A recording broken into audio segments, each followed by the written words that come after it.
Vacunas, una de las palabras más repetidas durante esta pandemia. Sin ellas no hubiéramos sido capaces de superar esta crisis sanitaria y tampoco erradicar enfermedades del pasado. Esta importante herramienta terapéutica también genera muchas dudas y muchos miedos en la población y precisamente los farmacéuticos han estado y siempre estarán ahí, detrás del mostrador y en redes sociales para resolver cualquier duda y desbancar cualquier mito.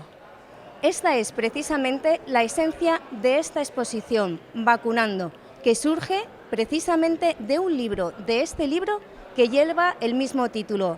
Está escrito por los farmacéuticos Luis Marcos y Raquel Carnero. Está escrito con rigor, con ciencia y con mucho colorín, como dice su propio autor, y resuelve todas las dudas sobre la eficacia, sobre la seguridad y cómo actúan estas vacunas. Para ello tenemos a Rosario Cáceres, farmacéutica y experta en vacunas, que nos va a explicar qué es lo que podemos ver en esta exposición. Rosario, esta exposición ha recorrido ya muchos lugares de España, ahora llega a Sevilla. Por lo que vemos hay 9 pósters. ¿Qué información recogen en ellos?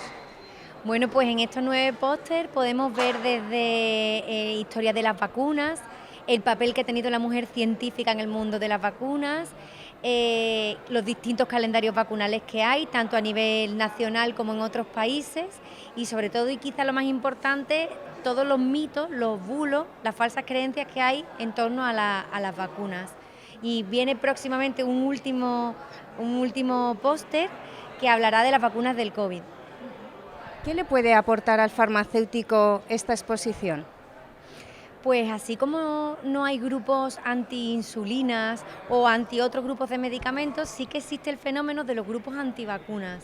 Entonces hay mucha desinformación, muchos bulos, muchos mitos, y el farmacéutico puede utilizar tanto el libro de Vacunando dos siglos y sumando como esta exposición, que es un poco el resumen del libro, para tener un poco una base para la que refutar todas esas dudas y todas esas preguntas que le puede hacer la población cuando van a la farmacia. De todos estos mensajes que nos hablas, ¿en cuáles debería insistir especialmente el farmacéutico a pie de mostrador para luchar contra esos falsos mitos? Pues quizá los dos están más importantes, son los dos últimos, el 8 y el 9, el de las preguntas, el de los bulos, el de los mitos, porque habla de cosas tan importantes como de el mercurio, del aluminio, de que si las vacunas producen la enfermedad de la que nos están protegiendo, de que es mejor pasar la enfermedad, todo ese desconocimiento que nos sirve un montón porque nos hacen esas consultas constantemente en el mostrador. ¿Qué le diría a los antivacunas sobre esta muestra que tenemos en el Congreso Nacional Farmacéutico? Pues a los antivacunas yo no les diría nada, porque los antivacunas eso es como una especie de religión y creo que es muy complicado trabajar con ellos. Entonces yo les diría que bueno, que si algún día deciden optar por la ciencia en vez de por las creencias que tienen allí en nuestras farmacias, pero yo con los que sí que trabajaría serían con los reticentes, que son todas aquellas personas que simplemente tienen dudas, que son lícitas y que son normales que las tengan, porque con ellas sí que podemos trabajar, porque son personas que tienen sus miedos, pero están abiertos a explicaciones y que simplemente necesitan ese diálogo para entender y para vacunarse con tranquilidad. ¿Podríamos decir que esta exposición es una vacuna frente a la desinformación? Por supuesto, y el poder que tiene es que ha estado en colegios, en institutos, porque esto es la vacunología es algo que hay que sembrar desde que somos pequeños, desde nuestros primeros conocimientos, para que toda la sociedad sepa que es el avance sanitario más importante que ha habido después del agua potable, que es coste efectiva y que ahorra y que evita millones de muertes al año en el mundo. El subtítulo del libro sobre el que se basa esta exposición es 2 siglos y sumando. ¿Qué tipos de vacunas están por llegar? ¿Seguirán haciendo falta libros como este para erradicar estos miedos?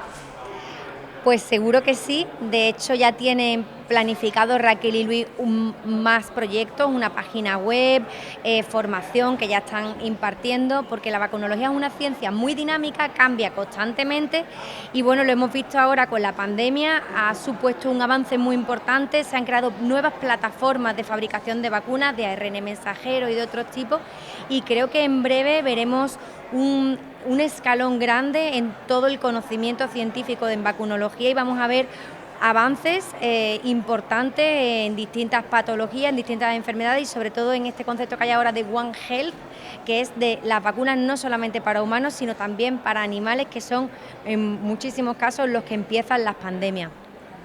¿Este libro crees que debería ser una lectura obligatoria en los colegios y también en los institutos? Hombre, obligatorio, yo no estoy a favor ni de la vacunación obligatoria ni de nada obligatorio, porque de hecho en España somos de los países que tienen más altas coberturas vacunales del mundo y la vacunación no es obligatoria. Me gusta más convencer y creo que sí podría ofrecerse en los colegios para que fuera material posible para estudiar esto, porque es muy divulgativo, tiene muchos colorines, tiene los dibujos de Ansola que son chulísimos, muy atractivo, pero también basado en la evidencia científica. Entonces sí que puede servir como base, no obligatorio, pero sí como base, debería estar como base en las asignaturas de biología y ciencias. Al final del libro hay un capítulo que resuelve dudas, preguntas y respuestas. ¿Cuál es la pregunta más extraña que te han hecho sobre vacunas?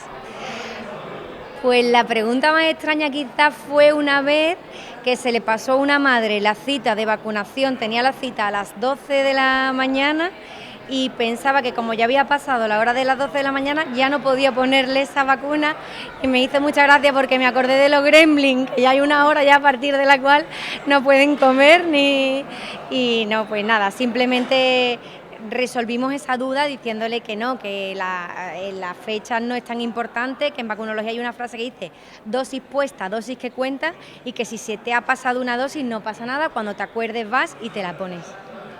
Bueno, tú eres farmacéutica y formas parte de la Sociedad Española de Vacunología. Eres la única farmacéutica en un mundo que es de médicos. ¿Cómo se abre paso una farmacéutica en un mundo que está dominado por otros profesionales? Bueno, pues dándonos a conocer, los farmacéuticos somos el profesional sanitario que está más cerca del paciente y bueno, yo no soy la única, en realidad soy la única en la EV, pero Raquel y Luis son un ejemplo de farmacéuticos también, vacunólogos, expertos en vacunas, que además son divulgadores y con iniciativas como la suya, pues hacen llegar a la población, que es nuestro objetivo final, todo este conocimiento científico y sanitario. Pero bueno, ha sido un camino divertido porque al principio éramos los marcianos y poco a poco se va poniendo en valor el papel del farmacéutico y ahora ya en los foros de vacunas siempre hay farmacéuticos entre los médicos y las enfermeras, que también son a veces grandes olvidadas cuando son las que administran las vacunas. ¿Cuál es el papel de los colegios profesionales a la hora de impartir formación sobre vacunas a los farmacéuticos? ¿Hay formación suficiente específica para este colectivo? Sí que hay formación, tenemos también que tener en cuenta que las vacunas dentro del arsenal terapéutico de la farmacia es muy reducido. Nosotros trabajamos con antihipertensivos, productos para el colesterol, diabetes, asma y EPOC, AINES y luego vacunas son poquitas.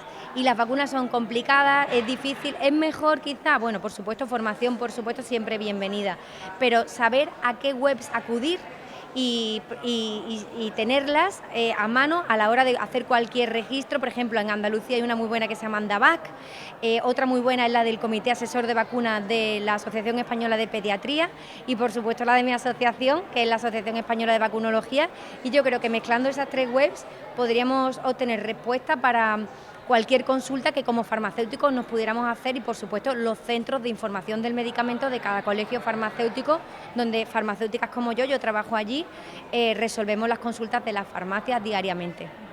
Parece que estamos saliendo de esta crisis sanitaria. Las vacunas frente a la COVID ha sido la gran aliada para luchar contra este virus.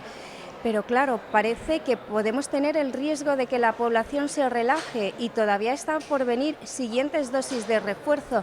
¿Está el farmacéutico en esa lucha para que la población no se olvide y que continúe con esas vacunas de refuerzo? Pues sí, Gema, eso se llama fatiga vacunal y es verdad, estamos cansados ya de vacunas y demás. Pero no se nos puede olvidar que hemos estado 2 años con mascarilla, se ha creado lo que llamamos en vacunología una deuda inmunológica, hemos estado sin transmitirnos los microorganismos unos a otros y el invierno puede ser duro. Entonces es importante que desde la farmacia les recordemos a los pacientes, sobre todo a los susceptibles, que se tienen que vacunar de gripe, se tienen que vacunar de neumococo y que por supuesto tienen que completar los calendarios vacunales de sus hijos para estar preparados para lo que puede ocurrir este invierno, porque en Australia, que es un poco de donde nosotros vamos aprendiendo cómo puede ser la gripe este año en nuestro país, ha sido dura. Bueno, y estamos también de enhorabuena porque muchas comunidades autónomas han generalizado la vacuna frente al virus del papiloma humano. Parece que se le va dotando de esa importancia a vacunas que, bueno, parecía que estaban restringidas solamente a determinada población. Claro, lo del papiloma era un poco, clamaba al cielo, ¿no?, que solo vacunáramos a mujeres cuando los hombres lo padecen y lo transmiten. Pero bueno, al final parece que sí, que al final van a ser a los individuos de 12 años y no solamente a las chicas, lo cual pues es un criterio de equidad que la verdad es que es muy aplaudido desde la EV y yo creo que desde todos los ámbitos científicos. Pues muchísimas gracias y está esta exposición para todos los farmacéuticos que aprovechen estos últimos días de congreso para visitarla y seguir sabiendo y aprendiendo más de las vacunas para transmitirlas a los pacientes detrás del mostrador. Gracias, Rosario. Gracias.